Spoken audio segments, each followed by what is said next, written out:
Hello, winners. Welcome to day number 17 of I Wish I Knew. Yes, guys. And for today's lesson, guys, this is actually a lesson that I learned before, didn't listen, being hard-headed, thinking I know everything, and I had to relearn this very, very recently, guys. When I'm telling you, I'm talking about these I wish I knew, I'm being super transparent about what this journey looks like on the other end when you are being a leader, you're building a brand, you're starting a business, you're being an entrepreneur, an investor, you got that side hustle you want to take to the next level, whatever it is, your dreams and your goals, what is it? What are the missing links that help people really get to the next level, guys? And for today, day number 17. I wish I knew that you cannot try to do everything at one time and expect to have success. Oh my gosh. Some of y'all are trying to go from 0 to 100 real quick, and that's why you are failing. You are overwhelmed. You're frustrated. You're getting very mediocre results. And then the mental dialogue is, this is not for me. I'm not doing it right. Why can't I get to that level? And you guys shut down. And what you don't realize is that, guys, it's a process.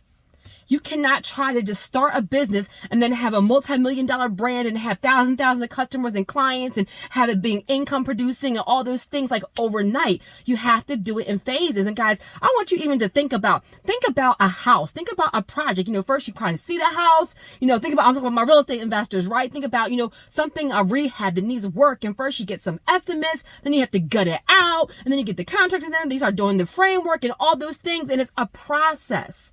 There's phases. Some people, you guys are starting your businesses and you're going after your dreams and your goals and you want like instant overnight success. But if you would realize that if you actually started to cut it up into phases and go from phase one, think about new construction, think about projects at work, think about when there's when there is expansion, there's growth.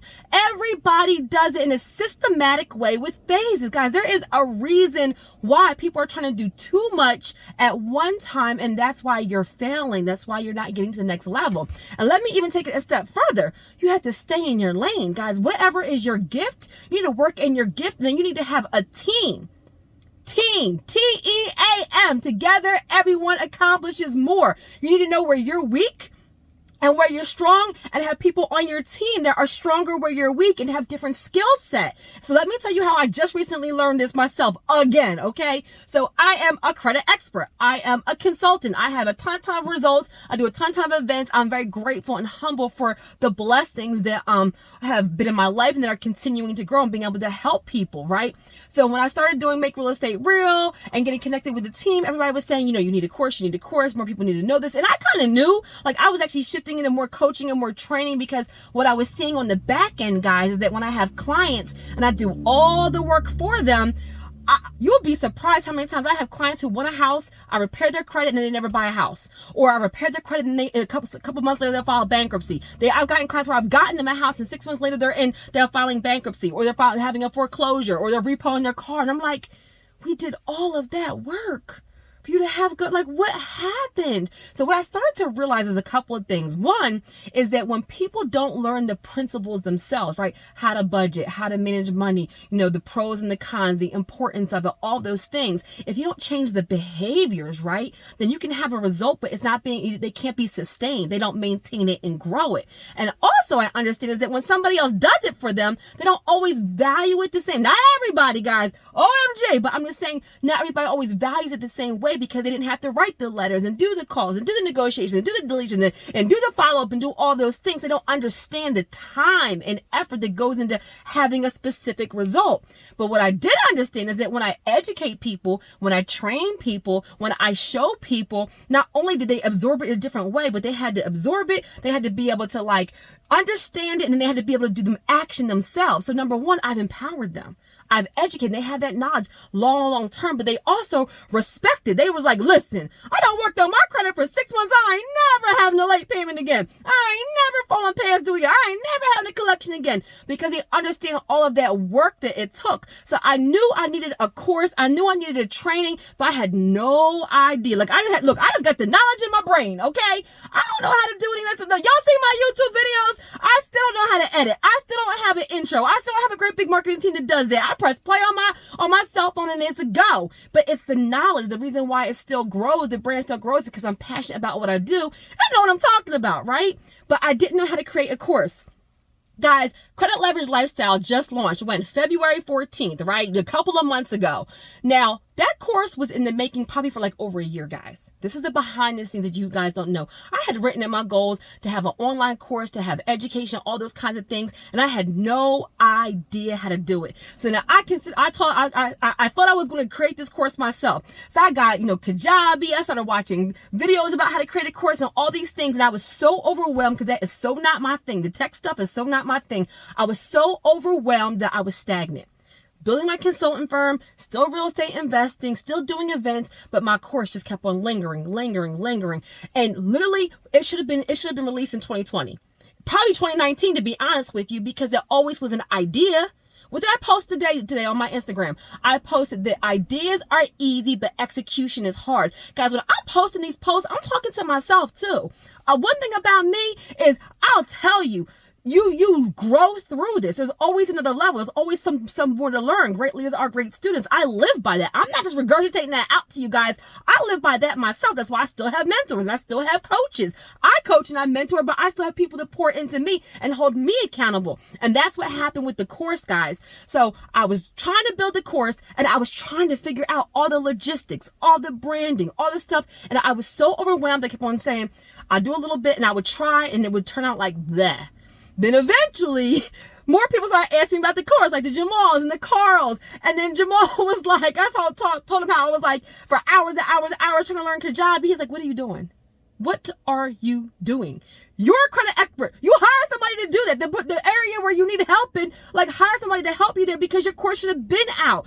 I needed somebody to say that to me. Like, what are you doing? You're not no technical person. You don't know that software. It's going to take you 1,000,000 years to record all those videos. It was an unrealistic expectation for my capabilities. Now, mind you, everybody may not be able to hire what they need for that area, but this is where you barter. This is where you learn some. Like everybody, what you need for that next level is different and unique to you, your business, your goals, your journey. For me in this story, right, I needed an online course. I had the knowledge. I didn't have the technical aspect.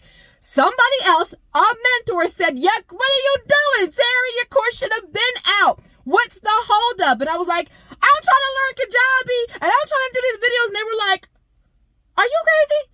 And I needed that. I needed somebody to check me. Yes, y'all. And then what did he do? He explained to me, listen, this is your gift. Your passion, your knowledge, your skills, like that is your gift. You're speaking. That is your gift, being able to articulate and train people. You stay in your gift. And then you have somebody on your team that can help you get that to the next level. So he connected me with who? Jose. Shout out to 95 Millionaire Jamal. Shout out to Jose, the brand ambassador. Okay, he connected me to Jose. Jose was one of the people who helped make real estate real. Well, he connected me. We had a conversation and Jose said, I got this under control. And baby, that's when it was like all the videos and all the editing and all the direction and everything. And Jose took care of all that for me. So that all I had to do is worry about my gift. Literally in a couple of months, it went from 0 to all the way to the end because I stopped trying to do everything myself. I relinquished the part that I was not good at to somebody and I said, I need help. Guys, no successful entrepreneur is an island. Let me say it again. No successful entrepreneur is an island. That means you need a team and you need to be able to be humble and secure enough and confident enough to say, I need help in this area. My business went to the next level when I opened up my mouth and said, I need help here. I can't do everything on my own. And then guess what God sent me? Help. Listen. And now I even have somebody I'm working with, a different team, a marketing team, to help actually launch it. Look, coming soon. Some more stuff, guys, some more stuff, because each time it was a missing link of information and I stopped trying to do it on my own, guys. Phases. Just having that idea, that's a phase. Just getting started, that's a phase. Who do you help? That's a phase. Getting clients or customers, that's a phase. Getting marketing. Maybe if you don't have the money to have a website built out, then you just use, Instagram or Facebook. Maybe everybody can start their own YouTube channel. All you need is a cell phone. You know what I mean? Like, you be creative about what it is that you actually need, but understand that when you try to do everything at one time on your own, it's a recipe for disaster. It's a recipe for disaster, guys. Stop trying to do everything on your own and stop. You need to stay in your lane. Whatever your gift is, whatever you're anointed to do, make sure you're doing that 1,000% and then either partner with people, guys. One reason why, and the Make Real Estate Real just ended up being a blessing because I already was doing so much real estate. When I launched my business, guys, this is another thing. Who complements your business, right? So I'm a credit consultant. I'm very much into real estate. Well, I have a ton of realtors, brokers, loan officers that partnered with me very early on, and we would do events that catapulted my business to a whole nother level. Because why? It was a win-win-win for the client, for me, for the realtor broker, for the lender, because you have somebody who wants to buy a house. They get denied because of what? Their credit. I help them repair their credit. The client is a win because they get to buy a house. I'm a win because I'm a consultant and I had a client with results. And then the realtor is a win because they got to sell a house and work in their gift. The lender's a win because they were able to help somebody have their dream. It was a win-win-win. So I partnered with people that I could help, and I would refer, if I would have clients and they needed to buy a house, I would refer them to those realtors. When those realtors had clients that didn't have great credit, they would refer them to me. And then the actual person, it was a blessing because they were like, all these years I wanted to be a homeowner. All these years I wanted to be an investor. All these years I wanted to have a business, but I didn't. It was a missing link. But when they got connected to a team, magic. When they got connected to a team, magic, guys. So for today's, I wish I knew that you cannot get to that next level trying to do everything on your own. Guys, break it up into phases. Make sure your foundation is strong and allow yourself time to grow through it and stay in your lane. What you do, you be a subject matter expert and you knock that thing out. You kill that thing. And the areas where you're weak, you have people on your team, in your network, barter, partner to help you get to the next level where it's a win-win. And a true networking, a true partnership is where it's a win-win for everybody involved. What do you bring to the table? How can you help? Always have a spirit of service, a spirit of helping, and watch how your brand explodes. I wish I knew. You can't do it all on your own, baby, okay? King, queen, get yourself some help. No successful entrepreneur is an island. I wish I knew. Have a great day, guys.